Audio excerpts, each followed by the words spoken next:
Do you describe yourself as an overthinker, someone who doesn't like sitting still or has a very busy mind, finds it hard to switch off or to stay focused on one thing for very long? These are really, really common things that I hear coming up all the time. And it's, for a lot of people, it's really getting in the way of being able to enjoy life and actually perform at our best. So if you've seen my stuff before, you'll know that I'm a big fan of unitasking. This is something I learnt in the military, and it is the key to performing really well and feeling less frazzled. So I was taught this, and unitasking is simply this. Focus on one thing at a time, as opposed to being all over the place trying to multitask, and choose what that one thing is. That's unitasking. And like I say, we were taught this whilst we were flying. We called it a work cycle. Interestingly, there is another name for it, and it didn't become obvious to me until years later. But the other name for unitasking is mindfulness.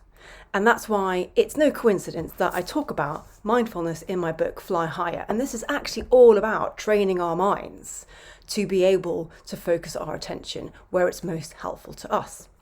And this is the stage when often people say, yeah, but I've tried that and I can't do mindfulness. So if that's one of you, please don't switch off, because I really want to share some things with you that are going to help.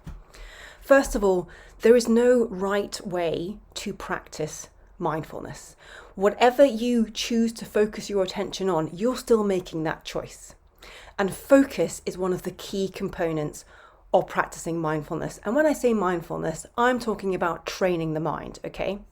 So let me share with you, there's essentially two elements to training the mind. One is focusing, and I talk about that a lot when I talk about unitasking. So we are using our focus as a force for good to increase our performance and reduce our stress by focusing on the one thing that requires and genuinely needs our attention in that moment. But the other side of the mindfulness coin, if you like, is noticing, and it's just as important. And sometimes I spend a little bit less time talking about it, but it is something that I cover in the book. So when we're not focusing our attention where we choose, we can notice where it's gone, or we can just be in awareness mode. And it's just as important that we are aware of our surroundings. There is an obvious survival mechanism that kicks in that allows us to notice things. And that's really often what we would call being distracted, but actually that's just us noticing what's going on. So it's just as important to hone that skill and notice beautiful sunsets, noticing the sounds around us, noticing people trying to edge past us in the queue, noticing how we're feeling, whether it's happy or unhappy. There's no bad thing to notice. We're not trying to notice one thing over another. We're just noticing, and equally noticing the thoughts that pop up and distract us. And when you notice those thoughts, then you have a choice over what you do. You can either get involved with that thought, or you can focus your attention on something else. But let me make one thing very, very clear. We are not trying to change what we feel, what we think, what we notice. All we are simply doing is changing our relationship with what we're noticing and what we're focusing on. Everything that comes up, whatever feeling or thought it is, it's not good, it's not bad, it's just what it is. And practicing mindfulness is about noticing what is going on, not judging, not wrestling with it, and then deciding what we want to do.